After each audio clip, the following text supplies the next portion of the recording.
Hindi ko alam kung kayo ay mayroon ng mga nasubaybayang vloggers, charity vloggers, no, na gumawa nitong ginagawa ni Daddy Frank.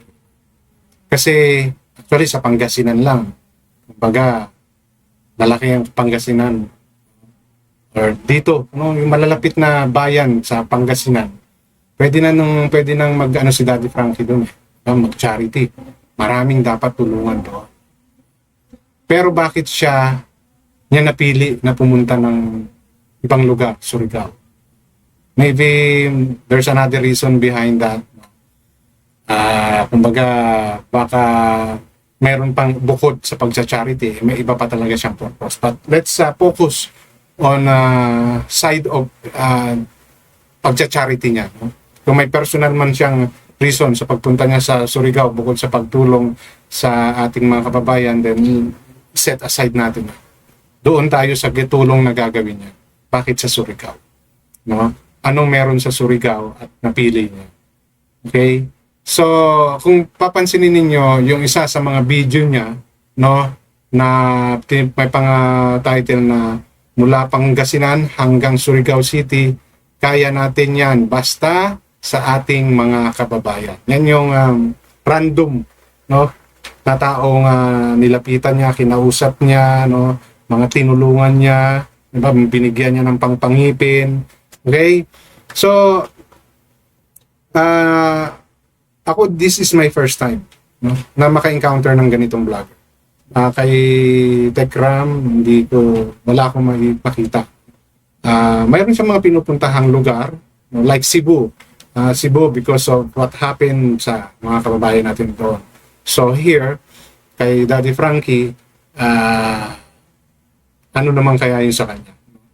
Ang sa akin lang dito, no, based doon sa mga nakita ko, based doon sa mga napanood ko sa video na yon, no, hindi necessarying yung mga talagang may malalalang karamdaman, yung mga hirap sa buhay, no, hindi necessarying ganun lang yung natutulungan, no, kahit yung mga ordinaryong tao sa daan na nakakasalubong, no, hindi lang doon sa mga taong nakita nating naghihikahos na talagang tinutukan niya ng suporta, no, from walang-wala or may karamdamang akala nating hindi nagagaling hanggang sa gumaling.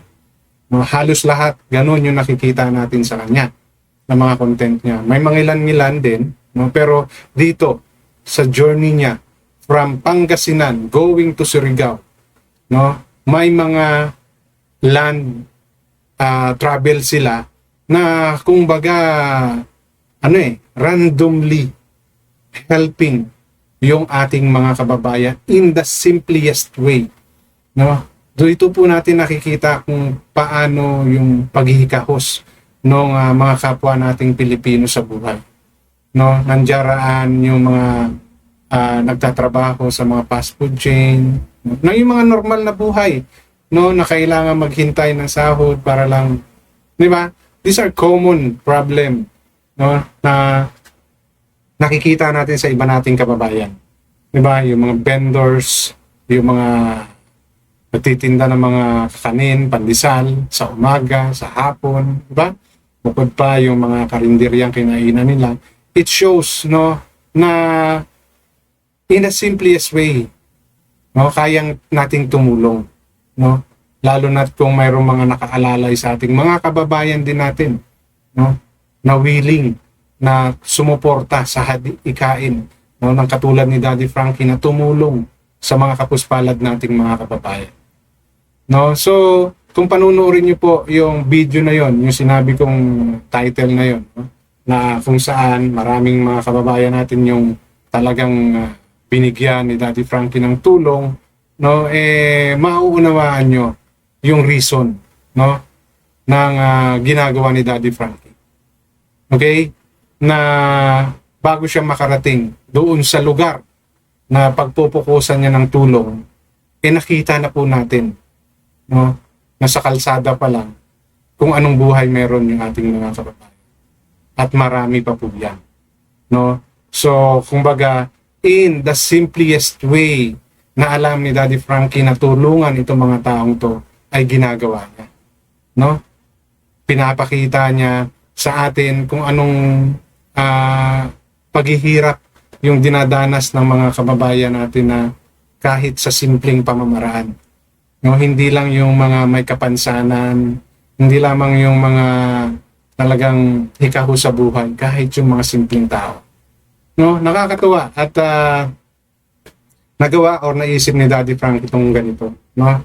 Na instead of focusing doon sa area, no, na malapit na siya, pinili niya, no, na pumunta sa ibang lugar at doon magbigay pa ng tulong. Maybe, I'm not too sure, no, if Surigao is one of those provinces na talagang ang kahirapan ay ganun, no, or may mga contact siyang vloggers. Kasi kung naalala ninyo, di ba, nagkaroon siya ng parang programa, natutulong siya sa mga kapwa vloggers. No, maybe isa yon sa kanyang reason or talagang yung rate ng mga naghihirap at mga kababayan nating hirap, no, marami rin sa Surigao. No?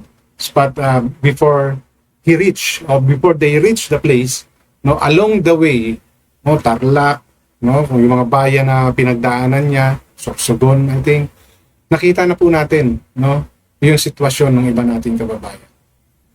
Okay, so ito po, allow me to play a portion of video ni Daddy Frankie wherein, no, the struggle, no, para lang makabigay ng tulong sa ating mga kababayan, talagang kumbaga tinitiis, no, nagsasakripisyo talaga yung buong team, hindi lang si Daddy Frankie, no, ma-extend yung kanilang tulong sa ating mga kababayan, no. So meron pa ring magsasabi diyan na Daddy Frankie is doing this because of the views, no, revenue, no. Okay, given, wala naman problema diyan, totoo naman yun di ba? But as he earned, nakikita natin kung paano niya binabalik yung kinikita niya, no, sa pag-YouTube niya at sa pagtulong niya o sa pagbibideo niya dito sa mga taong kanyang nakakasalamuha sa daanan.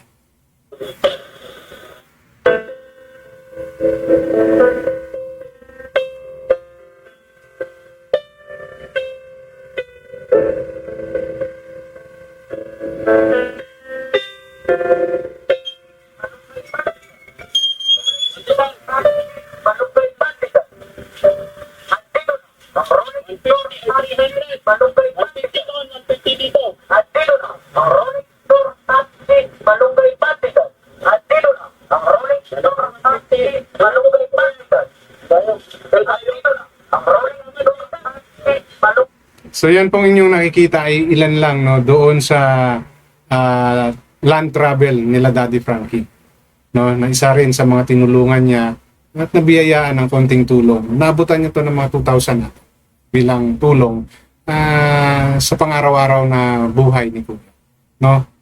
Simple man, no, pero kumbaga mayroong mga kababayan pa rin tayong naaabutan kahit papano, no, hindi lang yung mga talagang may malubhakan.